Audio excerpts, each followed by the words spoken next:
ലിവ്യാഥാൻ എന്ന വാക്കിന് വളയുക, ചുരുളുക എന്നീ അർത്ഥങ്ങളുള്ള ഒരു എബ്രായ ധാതുവിൽ നിന്ന് വന്ന പദമാണ് ലിവ്യാഥാൻ. പഴയ നിയമത്തിൽ 5 ഭാഗങ്ങളിൽ ഈ പദമുണ്ട്.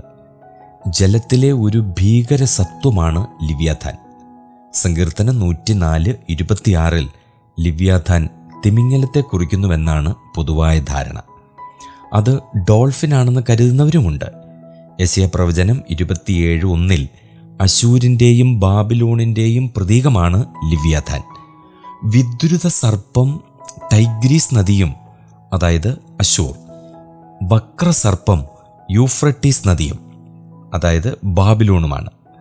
പുറപ്പാടിനോടുള്ള ബന്ധത്തിൽ സങ്കീർത്തനം 74:14 ലിവ്യാഥാൻ പ്രയോഗിച്ചിട്ടുണ്ട്.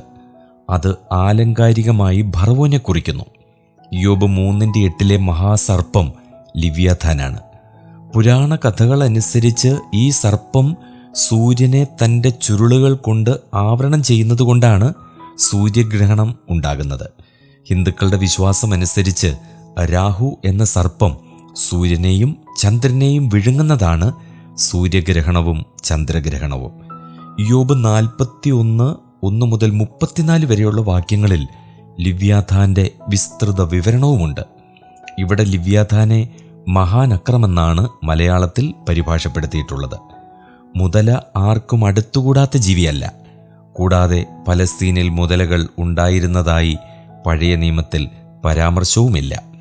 തന്മൂലം ഏതോ പൗരാണിക ജലസത്വത്തെ ആയിരിക്കണം ലിവ്യാഥാൻ എന്ന പ്രയോഗം വിവക്ഷിക്കുന്നത്.